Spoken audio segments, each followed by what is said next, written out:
अंग्रेज़ों ने जब भारत पे आक्रमण किया, जब हमारे पे इन्वेजन करा, तो उसके टाइम पे उससे पहले टाइम पे भारत को सोने की चिड़िया कहा जाता था। लेकिन आज तो ऐसी स्थिति नहीं है। ऐसा कैसे हुआ? राष्ट्र की जो शिक्षा नीति है वही निर्धारित करती है कि वो राष्ट्र कितना आगे बढ़ेगा। शांति ही प्रीति ला सकती है। कोई देश संसार में विश्व गुरु बन सकता है तो वो भारत ही बन सकता है, लेकिन वो इस शिक्षा नीति पर चलेगा तो कभी नहीं बन सकता है। मैं चाहूँगा कि आप हमारे व्यूअर्स को पहले तो ये बताएं, ये जो नई एजुकेशन पॉलिसी 2020 में लागू करी गई सरकार द्वारा और आज 2024 है, अभी तक आपने जैसे मुझे बताया कि अभी कहीं पर भी लागू नहीं हुई है और अब हम पॉलिसी बन के है जो बेटर कर सकती है आने वाली पीढ़ी को, और अब हम उसे इम्प्लीमेंट नहीं कर पा रहे। तो इसके दोनों के रीजंस बताइए मुझे। ये जो शिक्षा नीति बनी है जी, इसके 4 मेन पिलर हैं। यानी हर बच्चा यूनिक है, उसके पोटेंशियल को पहचानिए और उसी के अनुसार उसको शिक्षित कीजिए।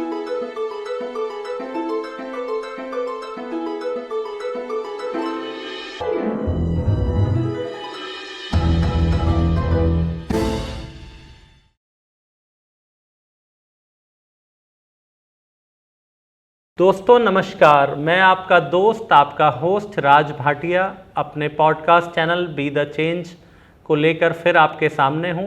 दोस्तों, आज हमारे समाज में बहुत बड़ी एक रिक्वायरमेंट हो गई है एजुकेशन सिस्टम की।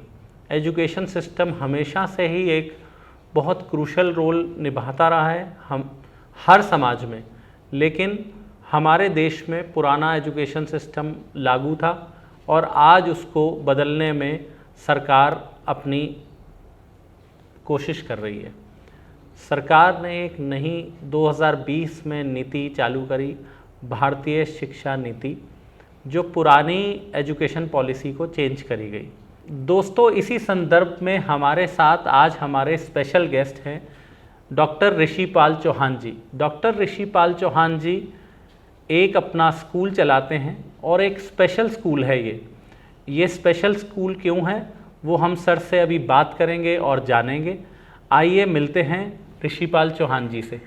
नमस्कार, सभी को मेरा प्रणाम। सर, आपका बहुत बहुत स्वागत है हमारे इस पॉडकास्ट चैनल में। धन्यवाद। सर, पहले तो आप ये बताइए कि हमारे पॉडकास्ट का नाम be the change, conversation with change makers, आपको कैसा लगा? देखिए, प्रकृति का नियम ही चेंज है, बदलाव है। हर क्षण हमारे शरीर में, हमारे चारों तरफ प्रकृति में जो कुछ भी है उसमें बदलाव आता है जी। और जो व्यक्ति प्रकृति के साथ समरस होकर के चलता है वो जीवन में आगे बढ़ता है, और जो प्रकृति के अगेंस्ट जाता है वो सफ़र करता है, दुखी रहता है। तो इसलिए आपने जो चैनल का नाम बी द चेंज रखा है, ये सभी लोगों के लिए एक बहुत अच्छी एडवाइस है कि अपने जीवन में, अपने सर्कमस्टांसेस के अनुसार अपने जीवन की दशा और दिशा निर्धारित करें और जीवन में सुखी रहें और दूसरों को सुखी रहने दें। जी, धन्यवाद। डॉक्टर साहब, सबसे पहले हमें ये बताइए कि अंग्रेज़ों ने जब भारत पे आक्रमण किया, जब हमारे पे इन्वेजन करा, तो उसके टाइम पे उससे पहले टाइम पे भारत को सोने की चिड़िया कहा जाता था। लेकिन आज तो ऐसी स्थिति नहीं है। ऐसा कैसे हुआ? देखिए, किसी भी राष्ट्र की जो शिक्षा नीति है वही निर्धारित करती है कि वो राष्ट्र कितना आगे बढ़ेगा। तो भारत की जो शिक्षा नीति थी और जो यहाँ की संस्कृति थी, जो यहाँ की भाषा थी, यहाँ के ट्रेडिशंस, जो परंपराएं थी, उनका मूल रूप था प्रीति, प्यार, अच्छा रिलेशन। अगर आज भी संसार में देखें, जो भी व्यक्ति जीवन में सफल होना चाहता है, चाहे वो व्यापार कर रहा है, चाहे वो ट्रेडिंग कर रहा है, चाहे वो नौकरी कर रहा है, या परिवार चला रहा है, या पॉलिटिशियन है, जिसका रिलेशन ज़्यादा से ज़्यादा लोगों का अच्छा होगा उतनी ही उसकी तरक्की होगी जी। तो किसी भी समाज की नींव जो है वो अगर प्रीति पर है, रिलेशन पर है, और उसका जितना भी समाज का ताना बाना बुना जाए, उसके ट्रेडिशंस बुने जाएं, अगर वो प्रीति पर है तो वो समाज जो है पूरे विश्व में अग्रणीय होगा और वो सोने की चिड़िया ही कहलाएगा। क्योंकि अगर आप देखें, हमारे देश की फिलॉसफी रही है वसुदेव कुटुंबकम, कि ये पूरा पृथ्वी मंडल ही एक परिवार की तरह रहना चाहिए। फिर सर्वे भवन्तु सुखिना, सर्वे सन्तु निरामया, सर्वे भद्राणि पश्यन्तु जी। तो कोई भी व्यक्ति दुखी ना हो, कोई भी व्यक्ति बीमार ना हो, सब निरोग रहें और सब सुखी रहें, ऐसी कामना करते हुए किसी समाज की रचना करना, उस रचना में शिक्षा का जो रोल होता है वो ही अहम होता है। फिर अगर आप शांति पाठ देखें जी, लाखों वर्ष पहले हमारे ऋषि मुनियों ने पृथ्वी शांति, अंतरिक्ष शांति जी, रेपु शांति, वनस्पति के अंदर भी शांति हो, हर कण के अंदर शांति हो, तो शांति ही प्रीति ला सकती है। तो इसलिए जो हमारे देश की शिक्षा नीति थी वो इस प्रकार की थी कि जियो और जीने दो। पुराने टाइम में अगर आप देखें कि कोई व्यक्ति आया, तो जैसे ये आपके बनिए लोग हैं, सेठ लोग, श्रेष्ठ से सेठ आया है, राइट जी। ये जो हमारे भजनलाल चीफ मिनिस्टर थे, वो क्या था उनका गोत्र? बिश्नोई। विश्नोई। तो विश्नोई के गांव में कोई नया व्यक्ति आ जाए तो हर व्यक्ति 1 ईंट और 1 रुपया देता था, ये उनका ट्रेडिशन था जी। तो उस आदमी का मकान बन गया और उस आदमी को कुछ काम करना है वो चालू हो गया जी। तो इस प्रकार की नीति से समाज को बनाना वो शिक्षा से ही संभव है। तो इसलिए सोने की चिड़िया जो हमारा देश कहा जाता था, और ज्ञान का स्रोत आज भी भारत ही है जी। अगर कोई देश संसार में विश्व गुरु बन सकता है तो वो भारत ही बन सकता है, लेकिन वो इस शिक्षा नीति पर चलेगा तो कभी नहीं बन सकता जो एग्जिस्टिंग एजुकेशन पॉलिसी है। Right right. तो जैसे कि भारत भूमि धर्म भूमि है जी, यहाँ हर धर्म के लोग रहते हैं, आपस में मिल करके रहते हैं, तो ये प्रीति का ही रिजल्ट है। तो जो हमारी देश की शिक्षा नीति थी उसी की वजह से हमारा देश सोने की चिड़िया कहा जाता। तो ये शिक्षा नीति, इसका मतलब जो आज गवर्नमेंट लागू कर रही है, उससे पहले जो पिछले 150-200 साल से चली आ रही है शिक्षा नीति, उससे पहले की पद्धति के बारे में आप बात कर रहे हैं, उससे पहले की एजुकेशन पॉलिसी के बारे में आपने बताया, जो एक मूल सिस्टम था हमारे एजुकेशन का, तो ये कब बदला गया? ऐसा है कि 1835 के अंदर लॉर्ड मैकाले भारत आए जी। जब ब्रिटिश शासन था यहाँ पर, तो उन्होंने भारत का भ्रमण किया। तो उन्होंने अपनी क्वीन को चिट्ठी लिखी कि हम केवल भारतीय लोगों के शरीर पर राज्य कर रहे हैं, हम इनके मन पर राज्य नहीं कर सकते, क्योंकि मुझे पूरे देश के अंदर ना कोई भिखारी मिला और ना कोई अशिक्षित व्यक्ति मिला। आप ये सोच सकते हैं कि 1835 में भारत के 200 साल पहले कोई अशिक्षित व्यक्ति नहीं था और बैगर भी नहीं था, और कोई बैगर भी नहीं था। आज भी अगर आप देखा जाए, जब शादी होती है तो पहले लड़के को जनेऊ पहनाते हैं जी, क्योंकि उपनयन संस्कार होता था जब बच्चा स्कूल जाता था, और तब उसको जनेऊ पहनाते थे। तो कोई व्यक्ति अपनी बेटी को, लड़की को ऐसे व्यक्ति से शादी नहीं करता था जिसने जनेऊ धारण ना कर रखा हो जी। तो आज उसको पहले शिक्षित करने के लिए जनेऊ पहनाते हैं, क्योंकि जनेऊ उसने पहना नहीं है जी। तो यहाँ पर प्रश्न ये उठता है कि जब उसने वो चिट्ठी लिखी, क्योंकि हर व्यक्ति अपना काम कर रहा है। मैं आपको एक उदाहरण देता हूँ कि भारत का हर गांव एक राष्ट्र है जी। मैं गांव का रहने वाला हूँ। गांव में एक लोहार होगा, एक बढ़ई होगा, कारपेंटर, ब्लैक स्मिथ, एक बार्बर नाई होगा, पंडित होगा जी। हर व्यक्ति जुलाहा भी होगा जी। तो गांव के व्यक्ति को बाहर जाने की आवश्यकता ही नहीं है। अब वो एक कम्युनिटी, सेल्फ सस्टेन्ड कम्युनिटी।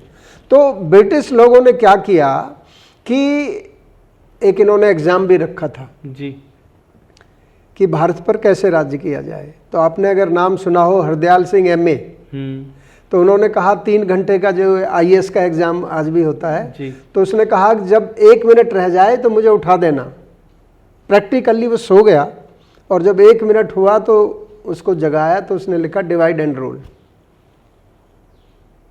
तो उस नीति पर ये अंग्रेज चले जी। और इन्होंने सबसे पहले ये पाया कि यहाँ की जो शिक्षा है उसको कैसे खराब किया जाए। तो इन्होंने सबसे पहले एक कॉलेज बनारस के अंदर विक्टोरिया कॉलेज खोला और वहाँ पर एडवर्टाइजमेंट दी कि हमें प्रोफेसर्स की आवश्यकता है, लेकिन किसी व्यक्ति ने अप्लाई नहीं किया जी। क्योंकि भारत के अंदर कोई भी शिक्षक आचार्य तनख्वाह दे करके नहीं पढ़ाता था।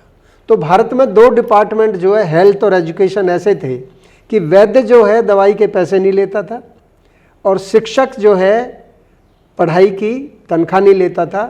जो आप ये तो बिल्कुल आज उल्टा ही हो गया। आज उल्टा सबसे महंगी एजुकेशन है और सबसे महंगा हेल्थ सेक्टर हो गया।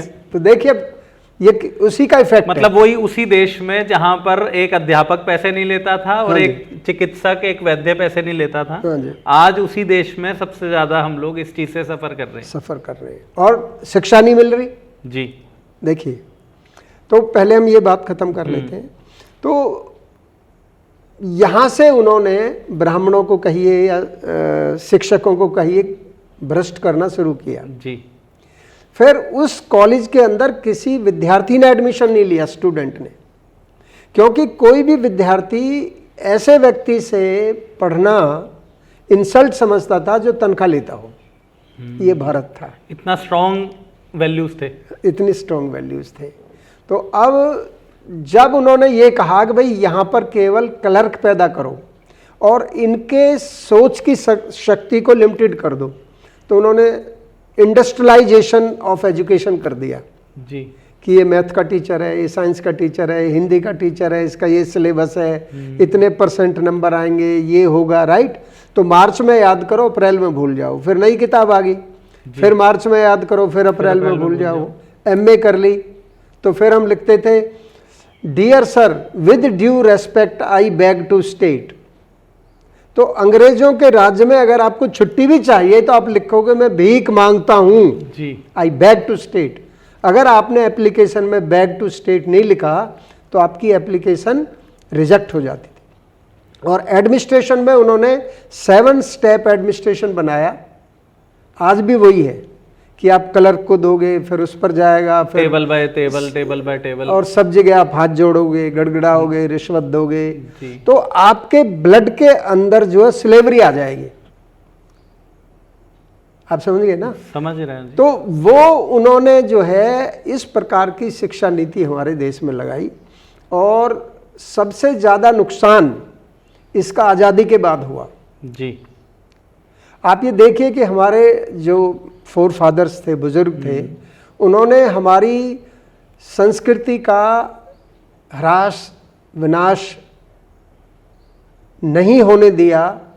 जब हम आज़ाद हुए, एक प्रश्न मैं आपसे पूछता हूं जी कि अगर मैं केवल 1857 से और 1947 का समय लेता हूं जी, कितने महान व्यक्ति भारत में हुए? बहुत हुए। आप लिस्ट बनाते चले जाओ। अच्छा मुझे बताइए 1947 से जिसके बाद जन्म हुआ भारत में कितने महान व्यक्ति हुए? एक नाम बता दो मुझे। ये शिक्षा का, फिर पिक्चरें ऐसी बनने लगी, राइट। कभी आपने देखा था कि भाई गांव में लड़के लड़की का प्यार हो गया, ढोल बज रहा है? आज भी भारत के गांव में आज भी नहीं होता, लेकिन हर पिक्चर में यही दिखाते हैं। तो जो अगली जनरेशन पैदा होगी वो सोचती है कि यही ट्रूथ है जी। तो आज आप देखिए कि जिस देश के अंदर आज्ञाकारी पुत्र होते थे, आज 3 साल का बच्चा माँ बाप की बात नहीं मानता जी।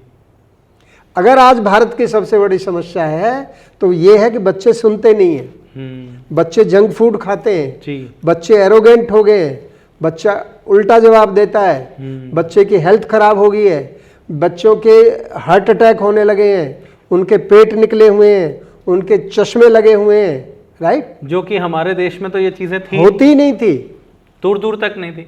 डायबिटीज, शुगर बच्चों को हो रही है। आज कहते हैं कैंसर कैपिटल बनते जा रहे हैं हम लोग, विश्व की कैंसर कैपिटल। आज भारत के अंदर सबसे ज्यादा बच्चे सुसाइड करते हैं। इसका क्या कारण है? रूट कॉज, इसका रूट कॉज है जो नई शिक्षा नीति में दोबारा आया है कि पर्सनलाइज्ड एजुकेशन।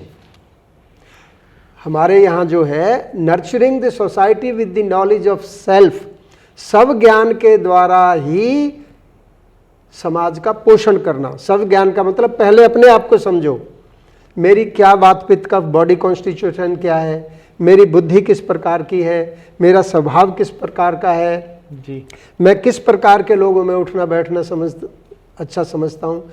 यदि आप अपनी कार के बारे में इनर ज्ञान रखते हैं, ये पेट्रोल की कार है या डीजल की कार है, इसका रेस के पेडल का अलाइनमेंट इंजन से कैसा होना चाहिए, इसमें इंजन ऑयल कौन सा डलना चाहिए, इसके रेडिएटर में क्या डलेगा, राइट, तो आपकी जो कार की लाइफ ज़्यादा होगी। अगर आपको अपनी कार के बारे में मालूम ही नहीं है और कभी पढ़ाया नहीं जाता, कभी पढ़ाया नहीं जाता, राइट, तो आप क्या करेंगे? जल्दी से जल्दी एक्सीडेंट करेंगे। जैसा कि डॉक्टर साहब आप बता रहे हैं कि बच्चों का जो आजकल पेरेंट्स के प्रति जो आचरण जो हमारे देश में हुआ करता था वो नहीं है, उसका उनको भी दोषी नहीं ठहराया जा सकता। उनको जो हमने सिस्टम में सॉफ्टवेयर डाला, जिस वो एनवायरनमेंट में पैदा हुए, उसी हिसाब से वो सब चीज़ कर रहे हैं। पेरेंट्स की बच्चों से उम्मीदें तो वही हैं जो पिछले पेरेंट्स की थी, जो उनके पेरेंट्स की उनसे उम्मीदें थी। मैं अपना बता रहा हूँ, जैसे मेरी पिछली पीढ़ी की मेरे से जो उम्मीदें थी, मैं चाहता हूँ मेरे बच्चे भी वैसा ही बिहेव करें, लेकिन मैं जो खाना खा रहा था वो मेरे बच्चे नहीं खा रहे। जो एक्सपोजर मुझे था वो कुछ और था, जो बच्चों को था एक्सपोजर, उसके बारे में आप बताइए, क्या ये सही है? देखिए, इसको जनरेशन गैप कहते हैं जी। हर 30 साल के बाद एक जनरेशन गैप आता है, उसको कोई रोक नहीं सकता। लेकिन जो पेरेंट्स के हाथ में है, एक है फंडामेंटल प्रिंसिपल जी, हर परिवार का एक फंडामेंटल प्रिंसिपल है, राइट। जब हम पले बढ़े, गांव में एक बच्चा 500 लोगों की निगरानी में पलता था जी। पड़ोसी भी कहेगा, देखेगा गलत करता हुआ तो वो डांट देगा, अरे ऐसा क्यों किया। आज आप चाचा नहीं बोल सकता बच्चे से, पिता नहीं बोल सकता बच्चे से। तो ये जो फंडामेंटल पेरेंटिंग का गैप आया कि बच्चे को सिखाया ही नहीं जाता कि बाप कैसे बना जाता है जी। और पहले जो है, क्योंकि जॉइंट फैमिली होती थी जी, 20-20 लोगों का परिवार होता था, तो वो दादी के नुस्खे, ताई से, नाना से, दादा से, दादी से। अब सिंगल फैमिली होगी। सिंगल में भी पति पत्नी दोनों जॉब कर रहे हैं या बिजनेस कर रहे हैं, जो भी कर रहे हैं। तो पेरेंट्स जो है वो एटीएम मशीन बन गए, वो फैसिलिटेटर बन गए, वो पालन कर रहे हैं, बच्चे का पोषण नहीं कर रहे। बच्चे का पालन पोषण कर रहे हैं ना जी। So nurturing the society with the knowledge of self, तो सेल्फ के लिए तो टाइम ही नहीं है, राइट जी। तो वहां धर्म, अर्थ, काम, मोक्ष 4 चीजें होती थी। अब ये देखिए कि हमारे यहां तो स्वतंत्रता संग्राम हुआ, अगर युद्ध भी हुआ तो सौ माने सेल्फ और तंत्र माने सिस्टम जी, और स्वाधीनता संग्राम हुआ, सौ माने सेल्फ और अधीन माने मैं अपने अधीन हूं जी। मेरे अधीन का मतलब मुझे मालूम है, गुलाम नहीं हूं। गुलाम से मतलब है मुझे ये मालूम है कि इस प्रकार का व्यक्ति मेरा दोस्त नहीं हो सकता, इस प्रकार का कार्य मैं नहीं कर सकता, इस प्रकार के कार्य में मैं एक्सपर्ट हूं। जैसे द्रोणाचार्य ने अर्जुन को ही आर्चरी क्यों सिखाई, भीम को क्यों नहीं सिखाई जी। अर्जुन को गदा क्यों नहीं सिखाई, भीम को ही क्यों सिखाई, राइट। तो हमारे यहाँ जो शिक्षा की प्रणाली थी उसमें 3 चीजें थी। पर्सनलाइज्ड एजुकेशन, हर बच्चा एक बीज है, आवश्यकता है ये जानने की कि वो किस प्रकार का बीज है। अगर आप सेब का बीज केरला में लगाएंगे नहीं चलेगा, और नारियल का पेड़ जम्मू कश्मीर में लगाएंगे जी, तो वही हो रहा है। तो nurturing this nature of a child according to the nature of the child, बच्चे के स्वभाव को जान करके बच्चे के स्वभाव के अनुसार उसका पालन पोषण करना। जैसे every seed has a fix program जी, कि इस बीज को अगर इस प्रकार का वायुमंडल, एनवायरनमेंट, खाद, पानी, भूमि दी जाए तो एक बहुत अच्छा वृक्ष बनेगा, फलदार वृक्ष बनेगा। लेकिन ऐसे ही मनुष्य का जो बीज है उसमें भी प्रोग्रामिंग है कि इस बच्चे को कैसा एनवायरनमेंट दिया जाए। जैसे मान लो कि एक बच्चे की इंटरपर्सनल इंटेलिजेंस है जी, तो वो बात बनाने में, कम्युनिकेशन करने में, दोस्त बनाने में अच्छा है। जी, और दूसरे की इंट्रापर्सनल है तो वो लेखक है, भक्ति मार्ग का व्यक्ति है, मनन करने वाला व्यक्ति है, कोई आएगा तो वो उठ के अपने कमरे में चला जाएगा। लेकिन पेरेंट्स कहते हैं यार ये तो बिल्कुल बेकार है, कंजर्वेटिव है ये, मतलब Right? अब मिलता नहीं है। ये तो जीवन में भूखा मरेगा। ऐसा नहीं है। तो जीवा पब्लिक स्कूल के अंदर जो ये सिस्टम पहला है कि सेल्फ अवेयरनेस, कि बच्चे को अवेयर कैसे बनाया जाए। तो हमारे स्कूल की भी पॉलिसी है nurturing and empowering the change makers of tomorrow. हम चेंज मेकर पैदा कर रहे हैं, राइट। तो हमारे लिए गेस्ट पैदा कर रहे हैं। हाँ जी, आने आपके वाले लिए समय में हमारे पॉडकास्ट के लिए आपके स्कूल से काफी बिल्कुल गेस्ट निकलने वाले हैं। बिल्कुल।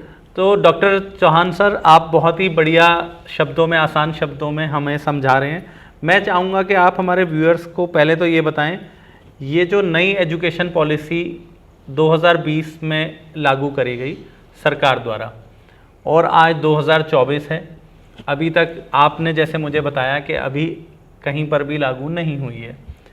पहली बात तो 1947 में हमारा देश आज़ाद हुआ, उससे हमें 75 साल 77 साल लग गए ऐसी पॉलिसी बनाने में, और अब हम पॉलिसी बन के है जो बेटर कर सकती है आने वाली पीढ़ी को, और अब हम उसे इम्प्लीमेंट नहीं कर पा रहे। तो इसके दोनों के रीजंस बताइए मुझे। देखिए, सबसे पहले मैं आपको ये बता दूं कि ये जो शिक्षा नीति बनी है जी, इसके 4 मेन पिलर हैं कि हर बच्चे यूनिक है, हर बच्चे में भगवान ने कोई ना कोई दक्षता, निपुणता दी है, और उस बच्चे के पोटेंशियल को पहचानिए। जी, तो पर्सनलाइज्ड एजुकेशन हो गया, यानी हर बच्चा यूनिक है, उसके पोटेंशियल को पहचानिए और उसी के अनुसार उसको शिक्षित कीजिएगा। जी, दूसरा है कि शिक्षा का मतलब है इंफॉर्मेशन देना, नॉलेज देना, जी, लेकिन उस नॉलेज से उसमें स्किल आए, दक्षता, निपुणता आए। अगर वो पढ़ लिख करके 100 में से 100 नंबर लेकर के IIT में चला गया और वो 5 लाख के पैकेज में चला गया, लेकिन वो अपने माँ बाप से मिल करके नहीं रहता है, उनको ओल्ड एज में छोड़ता है, घरवाली से लड़ाई करता है, बच्चों के लिए उसके पास समय नहीं है, तो वो तो किसी का भी नहीं रहा। जी, राइट।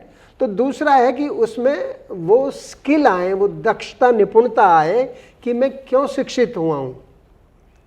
मैं एक और दर्शकों को बताना चाहता हूँ कि हमारे यहाँ अध्यापक हैं। अध्यापक का मतलब है अध्ययन कराना, टीचर, जी, रीडिंग, राइटिंग एंड स्पीकिंग। फिर शिक्षक क्या है?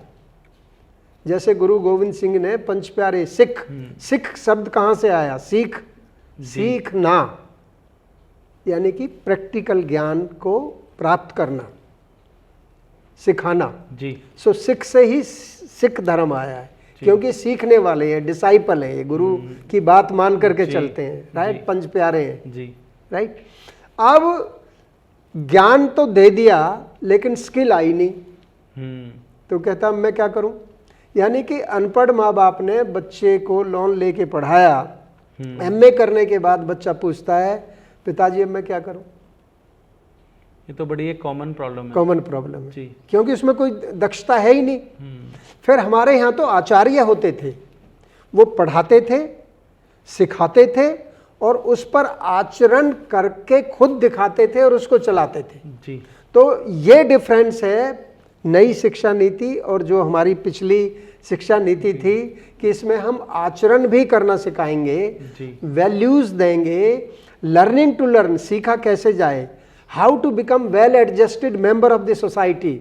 आप परिवार का, समाज का एक अच्छा अंग कैसे बनेंगे, पूरे राष्ट्र का उन्नति का एक पार्ट कैसे बनेंगे, ये शिक्षा की नीति में है।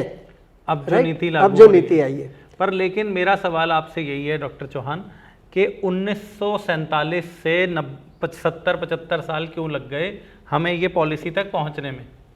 देखिए, अब आप ये कहें कि जब हमारा देश आज़ाद हुआ तो मैं कमेंट नहीं करना चाहता, क्योंकि क्या कंडीशन थी। कहते केवल 200 ही करोड़ रुपए थे या 350 करोड़ रुपए थे, 200 करोड़ पाकिस्तान को दे दिए। तो जो भी सिचुएशन थी, लेकिन तो ये भारत का दुर्भाग्य रहा। जो ब्रिटिश रूल ने, अंग्रेजों ने हमारी शिक्षा नीति को, हमारी लाइब्रेरियों को, हमारे ट्रेडिशंस को तोड़ मरोड़ करके हमें गुलाम बनाया जी।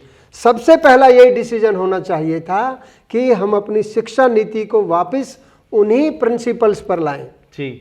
अगर ये हो गया होता तो आज भारत विश्व गुरु होता, कोई रोक नहीं सकता, कोई रोक नहीं सकता। लेकिन ये हमारा दुर्भाग्य रहा। अब ये देखिए, इसका दुर्भाग्यपन मैं आपको एक्सप्लेन करता हूं जी। जितने शिक्षित लोग बढ़ते जा रहे हैं उतने ही रेप बढ़ते जा रहे हैं जी, करप्शन बढ़ती जा रही है, सड़क पर नियम से नहीं चलते जी। मैं 10 दिन बाली रहा और 10 दिन में बाली जैसे, इंडोनेशिया जैसे देश में मैंने सड़क पर पुलिस वाला नहीं देखा जी। मैंने एक से पूछा, यार यहाँ पुलिस नहीं है? कहता, yes, police is in police station, why police should be on the road.